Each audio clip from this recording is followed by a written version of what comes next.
Bonjour à toi, bienvenue sur ce nouvel épisode du podcast Au service du vivant. Le nouvel invité qu'on va avoir aujourd'hui avec nous, je l'ai découvert il y a quelques mois sur la scène de la Journée de l'Audace à Genève. Et lorsqu'il a posé et déposé ces mots, j'ai tout de suite su que j'allais avoir l'envie de l'interviewer. Pourquoi? Parce que sa manière de voir le vivant qu'il y a en nous et qu'il y a tout autour de nous, moi, m'a parlé tellement et je trouve qu'il est vraiment très important de pouvoir diffuser ce type de message avec des histoires qui sont différentes, mais finalement qui nous ramènent à la même chose, juste la vie qu'il y a en nous et à l'extérieur de nous et tout autour de nous. Alors aujourd'hui, on accueille Paul Fontaine, qui est conférencier professionnel aussi et qui vit aussi avec la mucoviscidose et qui réalise pas mal de défis. Donc c'est une joie pour moi de t'accueillir, Paul. Bienvenue sur ce podcast. Bonjour Solane, merci. Première question en fait que je pose aux invités parce qu'on ne se connaît pas beaucoup non plus. La première question que j'ai envie de te poser, Paul, aujourd'hui, c'est qu'est-ce qui t'anime dans la vie en général? Ah, c'est une bonne question. Écoute, ce qui m'anime, c'est l'amour. C'est l'amour. Je pense que c'est aussi notre moteur à tous. On est câblé pour aimer et être aimé. Donc, ce qui m'anime, c'est cette quête de l'amour. C'est une quête de la vérité, du souffle vrai, hein, du souffle juste, du souffle de la vie qui respire à travers moi. C'est une quête de l'enfant intérieur, hein, parce que pour moi, il n'y a pas de but à la vie, mais si la vie devait avoir un but, ce serait de revenir à cet enfant intérieur. Je pense que on s'incarne aussi sur cette terre pour vivre à la fois l'expérience physique, du corps physique, l'expérience de l'amour et l'expérience de la souffrance et que ben it's not what happened to you, it's you do about it. Je vais y arriver. Ce qui compte, c'est pas ce qui t'arrive, c'est ce que t'en fais. Je pense qu'en fait, on s'incarne tous sur cette terre pour alchimiser nos peurs, notre tristesse, nos colères, et soit on décide de rester avec ça toute notre vie, soit on décide d'aller épuiser de la joie et l'amour derrière tout ça, dans un travail sur soi, dans la méditation, dans le yoga, dans le sport aussi, ça en fait partie, ou dans un chemin de développement personnel, ou dans un chemin spirituel. Donc, ce qui m'anime, c'est aussi ça. Il y a quelque chose de très spirituel aussi derrière tout ça, c'est une sorte de désir de fusion avec le divin. Euh, Tu sais,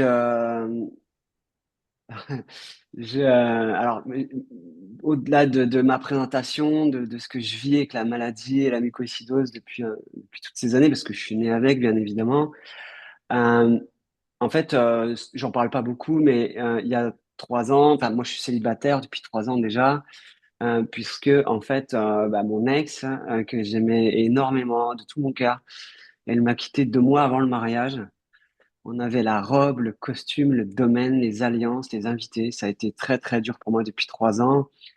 Et j'ai beaucoup écrit dans mon journal. C'est grâce à cette séparation que je me suis mis à la méditation et au yoga parce que j'avais besoin de transcender cette tristesse profonde que je vivais en moi à ce moment-là qui n'était pas supportable autrement que alchimisable dans la méditation. Et du coup, je me suis intéressé aussi aux flammes jumelles. Et ce que j'y ai découvert, entre autres, tu vois, et ça rejoint, tiens, le film, le livre de Sandrine Veriken, qui est astrologue sur YouTube, Astro Bohème. Le titre de son bouquin, c'est Ta plus belle histoire d'amour, c'est toi. Et ce que je veux dire par là, c'est que ce que j'ai compris aussi, ce que j'ai lu aussi quelque part, c'est que ces parcours de flammes jumelles, ces histoires de flammes jumelles, finalement, elles témoignent d'un désir au-delà de connexion à la personne, ou bien au-delà de la personne, c'est un désir de fusion, de connexion avec le divin. Cette idée et c'est ce qui, moi, m'a intéressé, j'ai fait du tantra, des stages de tantra ces dernières années, cette idée de chercher à faire l'amour à l'âme de l'autre, en sachant qu'il n'y a qu'une seule âme. On est direct dans le thème, là, hein. Mais, enfin, en tout cas, dans mes croyances. Et puis, ben ouais, je te disais, je te racontais tout de suite avant, en se faisant connaissance tout de suite. que hier soir, hein, j'étais au cinéma pour la sortie du film, le dernier film de Vincent Munier, Le chant des forêts. Chaque image, c'est un tableau, c'est une poésie. Chaque image, c'est un poème. Il y a une lumière extraordinaire partout. C'est une œuvre d'art, c'est un chef-d'œuvre ce film. Et en fait, l'idée, c'est de voir avec le cœur, avec ce cœur du Petit Prince, tu vois. Et, alors pareil, dans ce qui m'anime en ce moment beaucoup, il y a le Petit Prince. Parce que je suis en train de sortir un livre d'analyse et d'interprétation du Petit Prince au regard du développement personnel et de la spiritualité. Et donc le Petit Prince me suit un petit peu dans tous les jours dans mon quotidien. J'ai ce côté un peu obsessionnel en moi. Et Vincent Munier, ben oui, au-delà de, c'est complètement ça. Il y a énormément de petits princes dans ce film, à savoir, oui, encore une fois, cette phrase, l'essentiel est invisible pour les yeux. On ne voit bien qu'avec le cœur. En fait, Mm. voilà ce qui m'anime aujourd'hui, cette idée de vraiment de vivre à fond en sachant que, comme dit Alexandre Jolien, vivre à fond, c'est aussi ralentir. C'est vraiment, ça sert à rien de consommer partout et de courir dans tous les sens, hein, pour essayer d'accumuler et de collectionner des expériences de vie, si derrière, à l'intérieur, je ne les vis pas pleinement, dans l'instant présent. Donc, voilà, c'est ça ma quête et c'est ça qui m'anime aujourd'hui. Ouais. Mm. Merci pour ce partage. Et est-ce que, à quel moment, est-ce que tu as toujours été comme ça? Et est-ce que tu as toujours eu cette sensibilité et ce lien comme ça au vivant? Ou est-ce que c'est venu à partir de plusieurs défis, dans ton histoire, ou de ce que tu aurais perçu à l'extérieur, ou de ce qui s'est passé à l'intérieur pour toi? À quel moment pour toi ça a été vraiment là et ça a été d'une évidence? Écoute, donc cette maladie, c'est une maladie génétique, je suis né avec. C'est une maladie qui touche 8000 personnes en France, principalement des enfants. Mes deux parents sont porteurs du gène de la maladie. Moi, j'ai trois frères biologiques. Et puis, donc, on était quatre garçons à la maison et j'ai deux sœurs et un frère qui ont été adoptés, qui viennent du Guatemala. J'ai été élevé dans une ferme dans le Jura. Mon père était agriculteur en polyculture. Forcément, bah, dans une ferme, il y a des moutons, il y a un berger allemand, il y a des poules, il y a des canards, il y a des lapins, il y a des pigeons chez mes parents. Enfin, et dans mon parcours de vie, alors, tu sais, je commence aujourd'hui ma conférence en exprimant cette colère qui était mon carburant, mon moteur. C'était cette énergie, cette matière première, cette énergie haute là que j'ai transformée en rage de vivre petit à petit, et puis en action et en défi sportif pour avancer, et que petit à petit j'ai transmuté, alchimisé en amour. Il y avait déjà, je pense, un petit peu cette colère, ou en tout cas cette envie de tester ma puissance quand j'étais petit, et je me souviens de ce jour, c'est que j'ai déjà pu partager aussi, mais je sais pas, je devais avoir 4 5 ans, et mes parents venaient d'acheter des petits canetons. Et moi, en fait, je sais pas, ce jour-là, je me suis retrouvé dans la cage où il y avait les petits canards qui étaient bien au chaud sous leur lampe UV, là. Mais j'ai étranglé un petit canard. Je sais pas quoi te dire de plus. Mes mains, elles allaient bien autour de son cou et je sais pas trop. Je me souviens plus pourquoi j'ai fait ça. Et quand j'étais après ado ou quoi, tu vois, j'ai fait du mal à des animaux aussi. J'étais un peu sadique. Et en fait, bah oui, après, il y a eu ces prises de conscience que j'ai eues à l'âge de 26 ans, donc il y a une quinzaine d'années, à la fin de mes études, après de nombreuses déceptions amoureuses, parce qu'en fait, au lycée, j'étais comme Obélix qui parle à Falbala, tu vois, j'étais incapable de dire deux mots devant une fille. Il y a eu, j'étais, ouais, amoureux tout seul.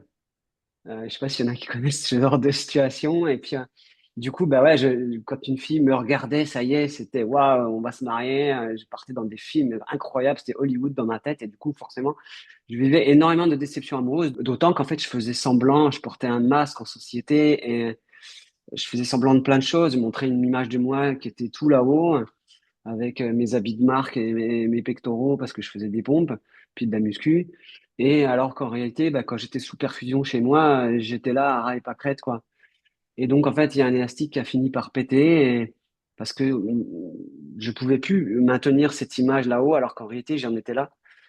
Et donc, c'est là qu'aussi des prises de conscience sont arrivées qui m'ont amené à bah, faire un travail sur moi en développement personnel, à écrire dans un journal, à lire des livres de dev perso, faire du sport.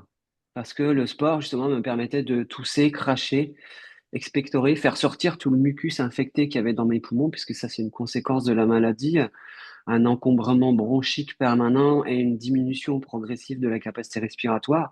Donc, en fait, au plus fort de ce combat pour la vie que j'ai mené, c'était il y a 4 ans, au plus fort de ce combat, là, pendant la période Covid, je sortais plus de 2 verres par jour de staphylocoque de mes poumons, avec toutes les conséquences que ça peut avoir. Donc, en fait, il y a 15 ans, je me suis mis à faire du vélo, voilà, parce que ça me faisait du bien, non seulement à la tête, c'était un exutoire qui me permettait faire sortir cette colère, que j'ai aussi fait sortir dans l'écriture, pour pouvoir laisser rentrer le positif derrière, parce que quand j'ai commencé à écrire, c'était des insultes, des bouts de phrases dans tous les sens, des hashtags à la place des points, enfin, des slash à la place des points.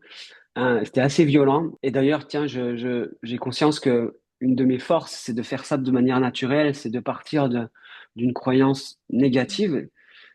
Tu vois, c'est la première phrase aussi de ma conférence aujourd'hui, c'est la faute des autres, les autres, c'est tous des cons. Je pars de cette phrase-là et quand j'écris dans mon journal, je sais pas comment les gens les écrivent, mais moi, petit à petit, j'arrive à la fin de la page et j'en arrive à écrire quelque chose de beaucoup plus positif. Et je pense que l'écriture, en tout cas, ça sert à ça. Et donc, voilà, j'ai entamé tout ce chemin qui m'a amené à devenir acteur de mon bonheur, à prendre mon bonheur et ma santé en main au travers de tout un tas de défis sportifs, puisqu'en fait, je me retrouvais à Besançon, là où j'habitais à l'époque, à faire mon vélo ben, sous la pluie, quand il faisait -15 ou quand il y avait eu le petit brouillard qui arrive de côté, là. C'était ça le pire. Et j'étais tout seul sur cette véloroute et en train de cracher mes tripes et mes boyaux pendant que d'autres vivaient des bons moments en terrasse avec les jolies filles. Et moi, je me sentais condamné à faire du sport, hein, comme Sisyphe, ce personnage de la mythologie grecque, qui était condamné à monter son rocher en haut de la montagne tous les jours. Tous les jours, fallait que je nettoie mes poumons, j'avais besoin de ça, parce que la maladie, elle prenait pas de vacances. Et là, bah oui, je me suis rendu compte qu'en fait, c'est plus facile d'avoir un objectif fort, tel que un rêve, pour aller faire mon sport sous la pluie. Et mon rêve à ce moment-là, c'était de courir le marathon de Paris. Donc, j'ai commencé à courir en septembre 2012 quand j'ai rencontré mon kinésithérapeute à l'époque qui s'appelait et qui s'appelle toujours Thibaut Barognan, qui n'est plus mon kiné, hein, mais il est trailer professionnel. Et lui m'a pris au mot et on a commencé d'abord à guérir une tendinite que j'avais au tenseur de fascia lata avant de commencer à courir. Et puis 6 mois plus tard, de courir ce fameux marathon de Paris. Donc en fait, voilà, j'ai couru 5 fois le marathon de Paris. C'était une première en France. Quand je l'ai couru en 2013, mon médecin m'avait dit c'est impossible, tu vas pas y arriver. Moi-même, je savais pas si j'allais mourir sur la ligne d'arrivée. J'en étais vraiment de là et j'avais la conviction profonde jusqu'au fond de mes tripes que ce marathon de Paris, il allait changer ma vie.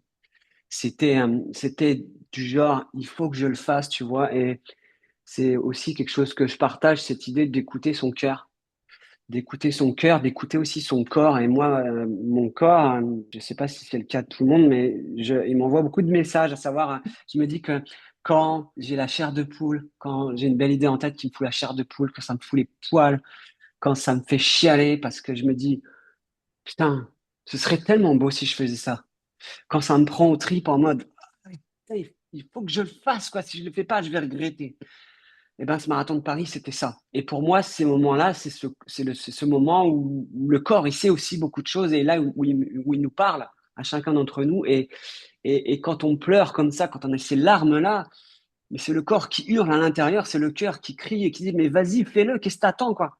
C'est vrai, c'est ça la vérité. La vérité, elle est là. Suis ce chemin. C'est ça que ça veut dire, quoi. Voilà, il y a eu 5 marathons de Paris, il y a eu la traversée de la France à vélo de Besançon à la Pointe du Raz, il y a eu des courses, des trails dans tous les sens. Il y a eu toute une litanie de sommets que j'ai gravis dans les Alpes, dans les Pyrénées. Tout ça, ça m'a conduit en juin 2018 au sommet du Mont Blanc. Et puis après ça, bah, il y a eu ces 2, 3 années pendant la période Covid où je sortais ces fameux 2 verres par jour de staphylocoque de mes poumons. Ça a été très, très dur. On en pourra peut-être en reparler derrière. Et puis, en fait, depuis 4 ans, j'ai la chance de bénéficier d'une trithérapie extraordinaire qui fonctionne sur moi. C'est pas donné à tout le monde. D'ailleurs, ce n'est pas donné non plus à tout le monde bah, de faire tout le sport que je fais avec la mucoviscidose. Ça, c'est important de le spécifier. J'ai la chance d'avoir un degré d'atteinte de cette maladie qui me permet de faire tout ce que je fais. Et puis, il y a différentes mutations génétiques qui conduisent aux mêmes symptômes de la mucoviscidose. Et donc, cette trithérapie, ces 2 comprimés par jour, elle fonctionne fantastiquement bien sur moi. Ça a complètement changé ma vie depuis quatre ans. C'est merveilleux, c'est prodigieux, c'est extraordinaire. Je suis passé de 40% de capacité respiratoire, malgré les 2 verres par jour. Donc, quand je dis capacité respiratoire, c'est VEMS, à 70-75% pratiquement en 2 jours. Avant ça, moi, je me levais le matin, je savais ce que j'avais à faire, je passais la journée à nettoyer mes poumons. Et puis ma vie, elle avait un sens, tout était organisé, calibré, bien rangé dans des cases. Tu sais, il y a une phrase d'Albert Camus où il dit, malgré tout ce que pouvait vivre Sisyphe, il faut imaginer Sisyphe heureux, parce que justement, il avait un but. Et d'un seul coup, et comme beaucoup de patients aujourd'hui, ben, ça m'a fait un grand vide. Qu'est-ce que je vais faire du temps que j'ai dans ma journée maintenant? À quoi ça sert la vie? Puis qu'est-ce qu'il faut faire? Qu'est-ce qu'il faut courir après le pognon, comme tout le monde? Donc je me suis posé plein de questions. Comme j'allais mieux physiquement, j'en ai profité pour aller moins bien là-dedans, tu vois. Et donc, ben, j'ai eu besoin de me trouver de nouveaux rêves, de nouveaux objectifs. Et je sais qu'il y a encore beaucoup de patients aujourd'hui qui sont un peu perdus dans cette phase un peu de dépression, de grand vide intérieur. Et je parle de ce vide intérieur en sachant aussi que moi, je me suis jamais présenté en disant je suis muco. Mm. C'est ce que je vous ai dit aussi en conférence, c'est que moi, je suis Paul, je suis pas malade. Je vis avec cette maladie. Parce que si je suis la maladie, je peux pas avancer. D'autre part, je suis pas quelqu'un qui souffre d'eux. Je vis avec et je me bats pas contre la maladie, je me bats pour la joie, pour mes rêves, pour l'amour, pour l'instant présent, quoi. Et donc, en fait, bah, depuis 4 ans, bah, je suis allé gravir le Kilimandjaro, j'ai répondu à d'autres opportunités. Donc, c'est 5895 mètres.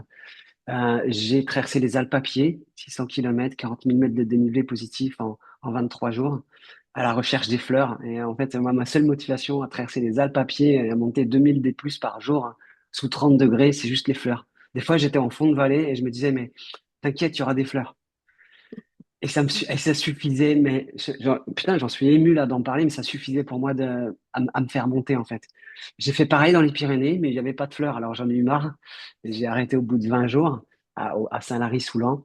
Et puis en fait, cette année, ben, j'ai 42 ans et j'ai couru au mois d'avril 42 marathons d'affilée pendant 42 jours consécutifs. Donc j'ai fait Hendaye, Dunkerque en courant, sans toucher la Corse, en longeant toute la côte atlantique et puis la Manche. Et comme j'avais déjà couru 42 marathons le 5 mai, bah, c'est comme Forrest Gump quand il arrive au Pacifique, là, et il dit, bah, puisque j'ai déjà couru tout ça, bah, autant rentrer en Alabama. Ben, moi, je me suis dit, bah, autant en courir 52 des marathons, puisqu'il y a 52 semaines dans l'année. À quel autre moment de l'année, de ma vie, j'aurai l'occasion de courir 52 marathons en 52 semaines? Jamais. Donc, en fait, il me reste plus qu'un à courir. Là, j'ai pour projet, hein, tu vois, d'aller faire le tour des étangs de Camargue Mm. d'ici la fin de l'année. Ça fait plus de 60 bornes et je vais m'émerveiller des grues, des flamants roses et de tous ces oiseaux là. J'ai hâte. Je surveille un peu la météo là pour avoir la belle journée qui va bien. Et puis, ben écoute, pour répondre à ta question, alors j'avoue aussi que, alors tu vois, moi, mon désir de santé, puisque pour arriver à faire tout ça, bah, il y a eu le yoga, il y a eu la méditation, il y a eu un travail sur l'alimentation, sur mon hygiène de vie, sur le lâcher prise, sur le non-jugement, sur mes 5 blessures de l'âme, sur les index glycémiques, l'équilibre acide-base. Enfin, j'ai testé des choses tous les jours depuis janvier 2013 pour atteindre mes objectifs sportifs et puis au-delà de ça, être. Et donc, en fait, bah, j'ai continué à tester et puis bah, le biais de la santé m'a permis d'aller vers une conscience environnementale et écologique. Puisque j'ai cherché dans un premier temps à manger plus de fruits et légumes pour avoir un corps moins acide, plus alcalin, donc moins favorable à l'infection et à l'inflammation et aux champignons, enfin Mm. aux mycoses, parce que je pouvais aussi avoir des mycoses dans les poumons suite aux antibiotiques. Donc l'idée pour moi, ça a toujours été depuis toutes ces années d'essayer de réduire la liste qu'il y avait sur mon ordonnance, parce qu'en fait, ces listes, en général, elles s'allongent, elles s'allongent, mais jamais elles se diminuent. Jamais elles diminuent. Et j'ai, depuis 15 ans aussi, cherché à faire mentir mes médecins. Ce médecin qui me dit, mais et dans la vie, c'est pareil, hein, moi, quand tu me dis tu vas pas y arriver, je te dis, tiens, tu vas voir. Fais gaffe, tu vas voir. Et je le dis pas avec le sourire en général à ce moment-là. C'est du genre, ah ouais? Et donc, bah, travail sur l'alimentation. Je me suis mangé, oui, à manger plus de fruits et légumes, à manger du petit épeautre, à faire un travail sur les oméga 3 sur les épices, les herbes, sur tout un tas de choses. Et puis derrière, à me retrouver à pousser la porte d'un magasin bio, à rencontrer cette fille dont je te parlais tout à l'heure, qui m'a amené au zéro déchet, à vouloir envie de manger moins de plastique aussi, avec cette idée que oui, on mange l'équivalent d'une carte de crédit, je crois, en plastique par an, quelque chose comme ça, si je dis pas de bêtises. C'est assez affolant. Et donc, manger plus sainement et avec des légumes avec un minimum d'intrants à l'intérieur, quoi, d'intrants artificiels, je veux dire. Et tout ça, ça m'a amené aussi à faire mon potager en permaculture. Donc, parce qu'en fait, tu fais ton potager, tu fais tes semis toi-même.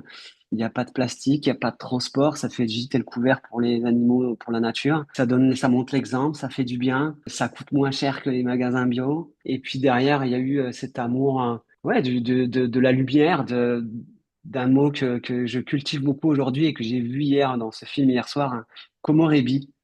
Komorebi, c'est un mot japonais qui décrit les rayons du soleil qui filtrent à travers les feuilles des arbres. Mais waouh, je mets énormément d'attention et de conscience là-dessus depuis cet été. C'est absolument magique. Et voilà, tu vois, là, j'ai un petit chat. J'ai un petit chat maintenant dans ma vie. Et j'ai été très, très écolo pendant la période Covid. J'ai énormément ramassé de déchets dans la nature, ne serait-ce qu'en courant avec des associations, c'est sûr, hein, avec l'association locale ici à Béziers, mais également aussi en courant tout seul, parce que je faisais du plugging, j'en avais marre en arrivant dans le sud, parce que encore une fois, je viens de Besançon, je trouvais que c'était un petit peu plus propre. Quand je suis arrivé ici, je me suis dit, mais c'est du délire. Et je courais tout le temps sur la même route, et en fait, je voyais toujours les mêmes déchets, la même canette sous le même arbre, tu vois, jusqu'au jour où je me suis dit, mais allez, j'en ai marre de la voir, je la ramasse. Et puis en fait, j'en avais tout le temps plein les mains, et j'ai fini par faire des petits tas le long de cette route que je suis venu chercher une fois dans l'année avec mon coffre de voiture et j'ai rempli un coffre entier de déchets. Je pense que les gens, ils devaient voir ces petits tas qui grossissaient au fil des jours et des mois et des semaines et se demander, mais qu'est-ce que c'est que ces tas de déchets là? Et donc, jusqu'à ce que, écoute, un jour, je sorte de chez moi et pour aller courir et puis je me dise, mais ok, aujourd'hui, je ramasse rien, ok? Aujourd'hui, Paul, tu ramasses rien. Et en fait, tu vois cette canette-là dans le caniveau et en fait, tu te baisses et il y a tout ton corps qui couine et qui grince et tes genoux qui grincent et tu te baisses pour la ramasser. Mais ça devenait une prison. Je voyais plus les fleurs, je voyais plus les oiseaux, je voyais plus que les déchets. Et là, ce jour-là, je me suis dit, OK, j'arrête. J'arrête de ramasser. Je cherche même plus à croire que oui, en effet, je libère le brin d'herbe du déchet qui l'entrave, qui l'empêche de pousser. J'arrête de ramasser, j'accepte et je me dis que peut-être aussi c'est la nature humaine encore une fois, de réagir au pied du mur et de voir des déchets parce que si le mec qui jette sa canette de B6 tous les jours dans la nature, tous les soirs, il revient, elle est plus là. Parce qu'il y a un mec comme moi qui ramasse, je sais pas si c'est pertinent. Et puis, je pense que quelque part, je me gâche en faisant ça, puisque j'ai d'autres choses à apporter au monde. Et donc, je ramasse, tu vois, j'habite à 200 mètres du McDo, je ramasse devant chez moi les trucs qui volent, mais je ramasse plus quand je suis pas chez moi. Voilà. Mm. Je lâche prise. Donc, ouais, voilà, il y a cet amour de la nature, du vivant qui est arrivé, ouais, conjointement avec cette rencontre avec mon ex, avec Cory, qui m'a amené aussi toute cette conscience spirituelle hein, avec l'antispécisme, cette conscience qu'en fait, oui, en fait, il y a qu'une seule âme et qu'on vit tous sur cette même terre, que mon chat, il respire le même air que moi et que moi aussi. Donc, il y a déjà un petit peu de moi en elle et d'elle en moi. Et puis, tu vois, moi, j'aimerais, je pense que le titre de ma conférence aujourd'hui, c'est que l'amour, il gagne toujours. Et je dis, alors, j'ai pu dire en début d'année, parce que c'était c'était cette phrase, cette baseline que j'avais liée à mon projet de 42 marathons. Je disais, la maladie est une chance. Parce que la vie, elle perd parfois, mais l'amour, il gagne toujours. Mm. Et je sais que quand je dis ça, c'est pas tout à fait vrai. La vie, elle perd jamais. Puisqu'en fait, tu vois, moi, mon souhait, ce serait d'être enterré nu au pied d'un arbre et que par la décomposition de mon corps, il y a de l'herbe qui pousse par-dessus, des insectes, des petites souris, une buse qui vient manger la souris, des plumes qui s'envolent dans l'océan, et que par l'intermédiaire de toute cette nature, je reste vivant et je voyage dans le monde entier, hein, euh, grâce à ça. Et en effet, oui, la vie, elle perd pas. La vie, elle gagne toujours aussi, en vrai. Et c'est Lavoisier hein, qui le dit. C'est la Bible aussi. C'est Jésus. On est poussière, on redeviendra poussière. Donc, rien ne se perd, rien ne se crée, tout se transforme. Voilà, on fait tous partie de cet univers.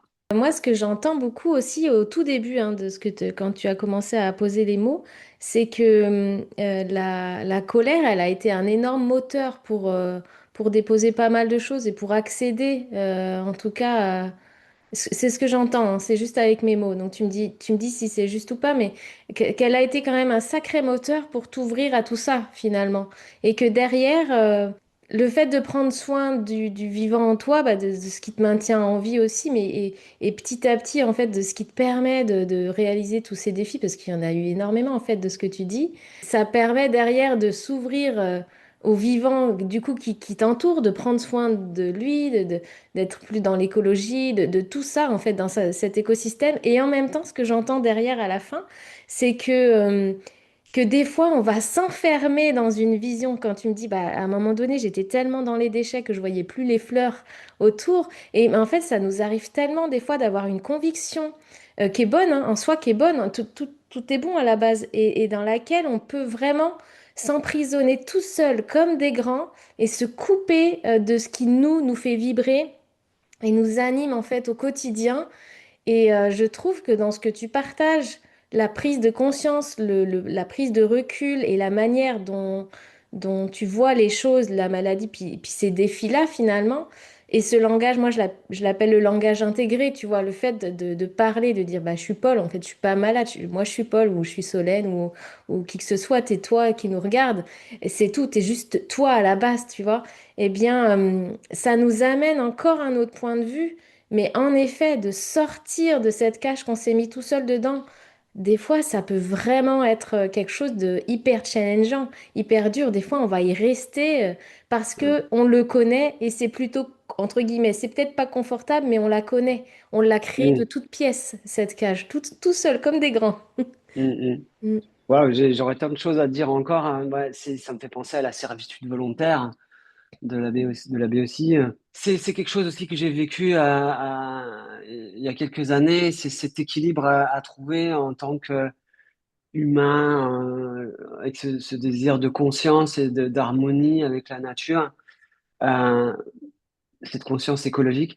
C'est cet équilibre à trouver entre je prends ma voiture, je pollue, je m'épanouis.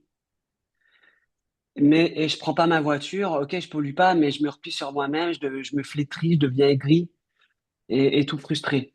Donc là, il y a un équilibre qui est très très subtil à trouver.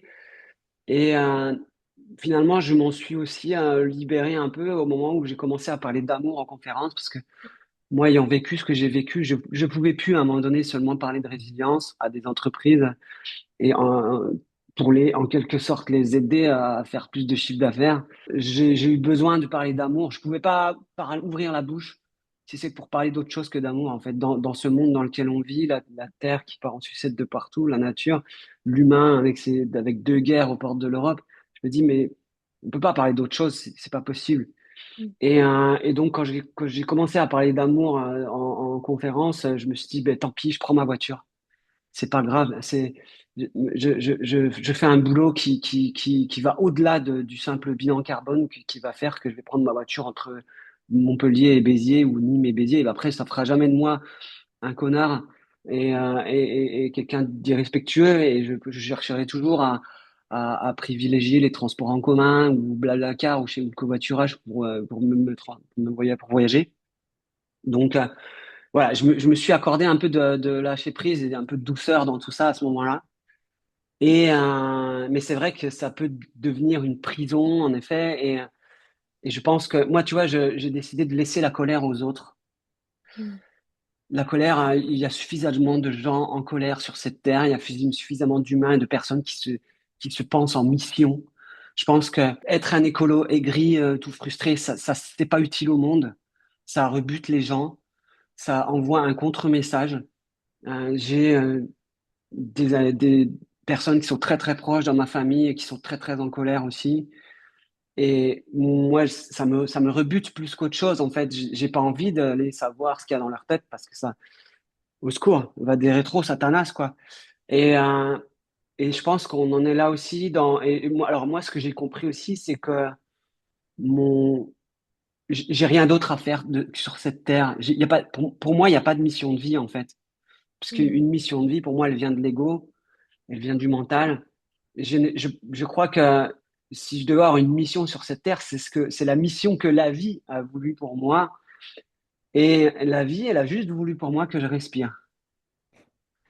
Et la seule chose que j'ai à faire, moi, Paul Fontaine, aujourd'hui sur cette terre, c'est de respirer. Parce que je sais que, et c'est ça mon travail, c'est aussi mon travail, parce que demain, si je respire, et c'est ce que je cherche à faire depuis 15 ans, hein, faire augmenter ma capacité respiratoire au-delà de ce que les médicaments, ce que les médecins peuvent m'apporter. Et j'ai réussi à le faire par certains moments avant aussi ma trithérapie. Aujourd'hui, ben, ce qui m'empêche, ce qui me limite pour respirer à 80, 90, 100%, pardon, c'est juste de l'inflammation. C'est juste de l'inflammation. Et donc, c'est un besoin de lâcher prise, de pleine présence, hein, de douceur, hein, de grâce, de toutes ces choses-là. Et donc, si demain je me pointe à l'hôpital faire un examen médical et qu'en fait, ben, sur l'examen, je suis mesuré à 100% de VMS, j'ai juste à faire une photo de ce papier, hein, et de poster la photo en story Instagram. Il y a 10 personnes qui me demandent comment j'ai fait et qui sont prêts à me payer très cher pour savoir. Donc, la seule chose que j'ai à faire, c'est ça. Et je pense que chacun d'entre nous, c'est pareil. Si, c'est pareil, la seule chose que j'ai à faire au final, et pour arriver alors du coup à respirer comme ça, si dans ma tête je veux 100% et je veux respirer comme ça, je n'y arriverai pas. Parce que plus je veux comme Ouais. ça, moins j'y arrive. Ça, c'est une règle Mm. fondamentale dans ma vie. C'est que quand je cherche déjà à convaincre et quand je veux, il y a ces grands yeux, il y a ces mains qui crispent, il y a ce corps qui est penché en avant, qui ne respire pas. Là, je crée des tensions. Et quand je veux, ben, je suis un- tu sais, moi, je sais aussi que quand je suis dans le futur, dans ma tête et dans l'anticipation et l'anxiété, et quand je regarde les frontales qui s'éternisent, quand je monte le Mont Blanc devant moi dans la nuit, là, je suis pas dans le présent. Quand regarde derrière moi et je me dis, ah tiens, j'aurais dû faire ci, puis ça, puis j'ai pas fait ça, puis je suis dans le passé. Et forcément, si je suis dans le passé ou dans le futur, pardon, je respire, je suis dans ma tête. Donc, je suis pas dans mon corps, donc je suis pas dans ma respiration, donc j'ai pas une respiration qui est complète, qui est conforme à cette petite phrase d'Alexandre Jolien que j'aime beaucoup, naître et mourir à chaque instant, d'inspirer comme si je nais, comme un bébé là qui prend Mm. sa première respiration avec plein d'enthousiasme et d'expirer comme si je meurs au bout du bout du bout du bout de l'expire, que si c'était mon tout dernier souffle. Je me dis que dans cette amplitude-là, la maladie, elle prend que la place que je lui laisse. Elle n'a pas la place pour exister. Il n'y a pas de stagnation, en sachant que dans le yoga, on dit tout ce qui bouge pas est potentiellement sujet à maladie. Moi, c'est cette phrase-là que j'ai trouvée challengeante. Et c'est le message du Petit Prince. On peut choisir que cette phrase, elle est anxiogène. On peut choisir aussi qu'elle est challengeante. Donc tout ce qui bouge pas dans le corps est potentiellement sujet à maladie. J'ai choisi de chercher à respirer un petit peu comme ça aussi, dans cette amplitude-là. Et donc si je suis dans ma tête, ben, je peux pas être dans cette amplitude. Donc je laisse de la place aussi à la maladie. Donc pour respirer à 100%, en vrai, j'ai juste à être. C'est une quête de l'être, pas une quête de la respiration. C'est une quête de s'apporter soi-même en tant qu'homme, mais aussi, j'imagine, en tant que femme aussi, mais de la tendresse, de la douceur, Mm. de la grâce, de l'amour. Tous ces mots-là que j'ai pu longtemps aussi chercher en l'autre, ou même dans la nature. Il y a des gens aussi qui cherchent ces mots-là dans la nature, alors qu'en fait, ils sont juste là. Et c'est parce qu'on les a là qu'on les voit après dans la nature. Donc, ouais, Yes. je sais plus du tout la question que tu m'as posée, mais Non, c'est pas mais grave. c'est génial. C'est génialissime. D'ailleurs, on arrive déjà quasiment à la fin, tu vois. C'est trop court. Mais c'est trop court parce que bah, je trouve que c'est une magnifique conclusion, justement. Et je trouve que ça nous amène, en fait, chacun à aller justement connecter cette respiration, sa propre inspire, sa propre expire. Et tu vois, sa propre naissance, sa propre mort à ce moment-là. Et d'aller vraiment explorer ça.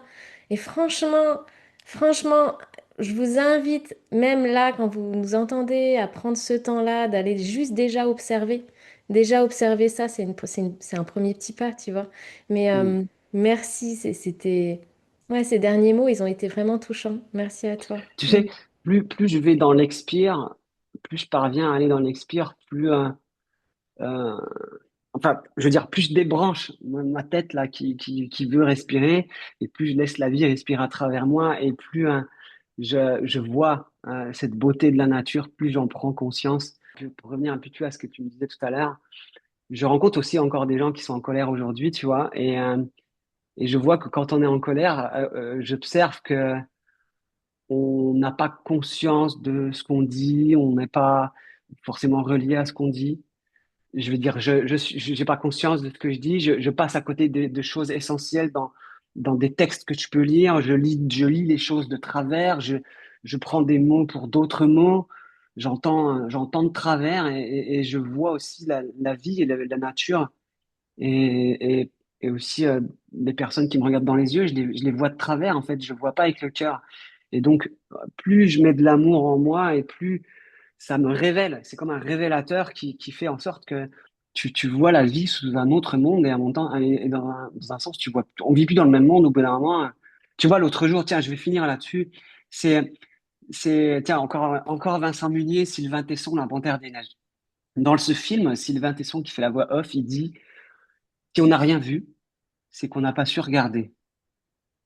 Parce qu'ils sont là avec à la lunette à scruter les crêtes à la recherche de la panthère. Et moi, j'ai compris que j'ai modulé un peu cette phrase à ma sauce en me disant, mais si je me suis pas émerveillé, c'est que j'ai pas su regarder. C'est que j'ai pas su prendre le temps de regarder. Et quand ce jour-là, j'ai pris conscience de cette phrase et que je suis allé marcher dehors après dans la nuit, je me dis, OK, je fais pas un pas de plus là, tant que je me suis pas émerveillé de ce qui tombe sous mon regard. L'idée, c'est pas de chercher du regard, parce que là, je deviens une tête chercheuse hein, et ça devient horrible, mais c'est juste de chercher à m'émerveiller de ce qui tombe déjà sous mon regard. Et une fois que c'est fait, ah, ok, je peux avancer. Mais ça, c'est un mode de vie. C'est quelque chose d'extraordinaire et ouais, c'est vraiment un mode de vie. C'est une façon de voir le monde qui est fantastique, quoi. C'est fantastique. Si je me suis pas émerveillé, c'est que j'ai pas pris le temps de regarder. Mm. Et ça amène aussi dans ces notions de tantra aussi, tu vois, j'ai vu dans des stages arriver des mecs avec des petits yeux tout ternes, tout tristes et tout frustrés, là, des yeux de grandes personnes, comme dirait le Petit Prince, et qu'en fait, au bout d'un moment, tu échanges avec eux, le mec, il chiale, et en fait, là, tu vois le petit garçon à l'intérieur, le petit garçon blessé, et il n'y a pas de mauvaise personne sur Terre, il n'y a que des gens qui ont peur, qui ont des fausses blessures, des croyances, des peurs, et des barrières limitantes, et qui ont besoin de courage pour dépasser tout ça.